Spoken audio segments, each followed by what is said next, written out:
नमस्कार दोस्तों, मैं हूं ममता तिवारी और आपका स्वागत करती हूं मेरे चैनल ममता वेज में। आप सभी को कार्तिक पूर्णिमा की हार्दिक शुभकामनाएं। तो चलिए कार्तिक पूर्णिमा से संबंधित कुछ बातें हम जान लेते हैं कि कार्तिक पूर्णिमा 30 नवंबर को कब इसका शुभ मुहूर्त है, पूजा की विधि क्या है, स्नान करने का समय क्या है और इसका व्रत की कथा क्या है। इस व्रत में हमें कौन सी कथा उस दिन सुननी चाहिए और दीपदान का बहुत महत्व है, तो वो दीप हमें कहाँ जलाना चाहिए और किसको हमें दान करना चाहिए। दान का भी बहुत बड़ा महत्व है कार्तिक पूर्णिमा के दिन। तो इन सभी बातों को जानने के लिए आप मेरे साथ इस वीडियो पे बने रहिए। तो चलिए शुरू करते हैं। कार्तिक पूर्णिमा 2020 30 नवंबर को कार्तिक मास की पूर्णिमा है और इस तिथि पर दीपावली का पर्व मनाया जाता है।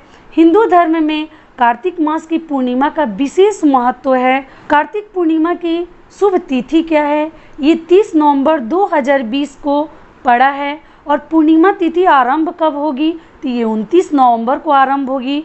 29 नवंबर 2020 को दोपहर 12:47 से ये शुरू होगी और पूर्णिमा तिथि समाप्त होगी 30 नवंबर 2020 को दोपहर 2:59 तक रहेगी और उसके बाद ये समाप्त हो जाएगी। कार्तिक पूर्णिमा की पूजा विधि। कार्तिक पूर्णिमा के दिन सूर्योदय से पहले उठकर पवित्र नदियों में हमें स्नान करना है। मान्यता है कि इस दिन पवित्र नदियों में स्नान करने से बहुत पुण्य की प्राप्ति होती है। अगर पवित्र नदियों में स्नान करना संभव नहीं है तो आप घर पर ही नहाने के पानी में गंगा जल मिलाकर स्नान करें। इस दिन स्नान करने से पूरे साल अगर आप स्नान नहीं किए हैं तो इस दिन सिर्फ आप अगर स्नान कर लेंगे तो आपको पूरे साल गंगा स्नान करने का फल मिलता है। तो इसलिए इस दिन गंगा में स्नान करना बहुत महत्व है उस दिन करना। रात्रि के समय विधि विधान से भगवान विष्णु और माता लक्ष्मी जी का आप पूजा करिए। सत्यनारायण भगवान की कथा उस दिन अपने घर में करवाइए, सुनिए और दूसरों को भी सुनाइए। भगवान विष्णु और माता लक्ष्मी की आरती करने के बाद भगवान चंद्रमा को आप अर्घ्य दीजिए और घर के अंदर और बाहर दीपक जलाएं। घर के सभी सदस्यों को प्रसाद वितरण करिए।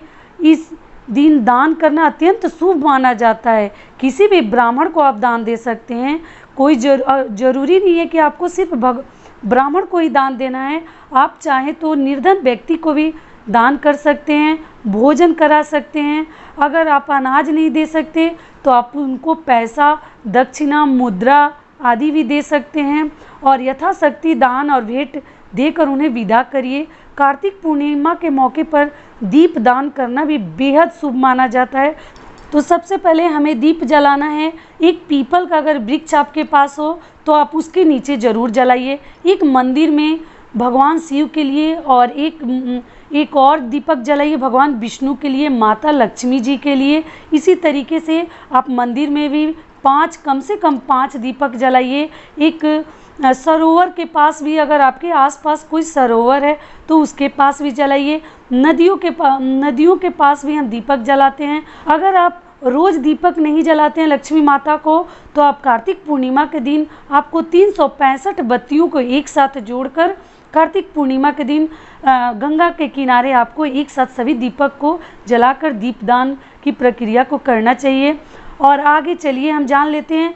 पुराणों के अनुसार कार्तिक पूर्णिमा की तिथि पर ही भगवान विष्णु ने धर्म वेदों की रक्षा के लिए मत्स्य अवतार धारण किया था। मान्यताओं के अनुसार कार्तिक शुक्ल पक्ष की एकादशी पर भगवान विष्णु के जागने पर देवी तुलसी का विवाह भगवान शालिग्राम जी के साथ शालिग्राम के स्वरूप में उनकी शादी तुलसी माता के साथ हुई थी। भगवान विष्णु के बैकुंठ धाम में आगमन और तुलसी संग विवाह के बाद कार्तिक पूर्णिमा के दिन पुण्य लाभ प्राप्त करने के लिए इस तिथि का विशेष महत्व है। वैसे तो कार्तिक मास सिर्फ पर्वों का ही मास और शुभ कार्यों के लिए ये बहुत ही बड़ा महीना माना जाता है। तो आप कोई भी कार्य अगर अपने घर का शुभ कार्य करना चाहते हैं तो कार्तिक मास में ही करिए। कार्तिक पूर्णिमा के दिन सिख धर्म के पहले गुरु नानक देव का जन्म हुआ था। इस कारण से भी हिंदू और सिख धर्म के अनुयायी कार्तिक पूर्णिमा को प्रकाश उत्सव के रूप में मनाते हैं। इस दिन गुरुद्वारों में विशेष अरदास और लंगर का आयोजन किया जाता है। कार्तिक पूर्णिमा की कथा। पौराणिक कथा के अनुसार तारकासुर नाम का एक राक्षस था। उसके 3 पुत्र थे, तारकाक्ष, कमलाक्ष और विद्युन्माली। भगवान शिव के बड़े पुत्र कार्तिक ने तारकासुर का वध किया। अपने पिता की हत्या की खबर सुनी तीनों पुत्र बहुत दुखी हुए। तीनों ने मिलकर ब्रह्मा जी से वरदान मांगने के लिए घोर तपस्या की। ब्रह्मा जी ने तीनों की तपस्या से प्रसन्न होकर बोले कि मांगो, क्या वरदान मांगना चाहते हो। तीनों ने ब्रह्मा जी से अमर होने का वरदान मांग लिया, लेकिन ब्रह्मा जी ने उन्हें इसके अलावा और कोई दूसरा वरदान मांगने को कहा। तीनों ने मिलकर फिर सोचा और इस बार ब्रह्मा जी से 3 अलग अलग नगरों का निर्माण करवाने के लिए कहा, जिसमें सभी बैठकर सारी पृथ्वी और आकाश में घूमा जा सके। 1000 साल बाद जब हम मिले और हम तीनों के नगर मिलकर एक हो जाएं और जो देवता तीनों नगरों को एक ही बाण से नष्ट करने की क्षमता रखता है हो, वही हमारी मृत्यु का कारण हो। ब्रह्मा जी ने उन्हें ये वरदान दे दिया। तीनों वरदान पाकर बहुत खुश हुए। ब्रह्मा जी के कहने पर मैं दानव ने उनके लिए 3 नगरों का निर्माण किया। तारकक्ष के लिए सोने का, कमला के लिए चांदी का और विद्युन्माली के लिए लोहे का नगर बनवाया। तीनों ने मिलकर लोकों पर अपना अधिकार जमा लिया। इंद्र देवता इन तीनों राक्षसों से बहुत भयभीत हुए और भगवान शंकर जी के शरण में गए।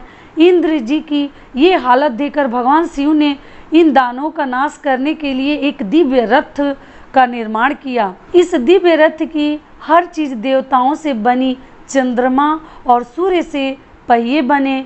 इंद्र, वरुण, यम और कुबेर रथ के चाल घोड़े बने। हिमालय धनुष बने और शेषनाग प्रत्यंचा बने। भगवान शिव खुद बाण बने और बाण की नोक बने अग्निदेव। इस दिव्य रथ पर सवार हुए खुद भगवान शिव। भगवानों से बने इस रथ और तीनों भाइयों के बीच भयंकर युद्ध हुआ।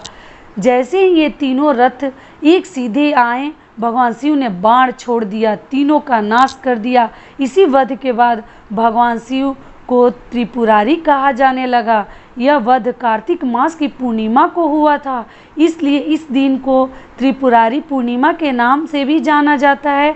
तो सभी को कार्तिक मास की बहुत सारी शुभकामनाएं। अगर आपको इस वीडियो से लाभ मिलता हो तो प्लीज़ आप मेरे चैनल को सब्सक्राइब कर दीजिए, बेल आइकन को प्रेस कर दीजिए, जिससे मेरे वीडियो के नए नोटिफिकेशन आप तक सबसे पहले पहुंचे। और यहीं तक का था आज हमारा वीडियो। फिर मिलती हूँ नए वीडियो में, तब तक के लिए नमस्कार।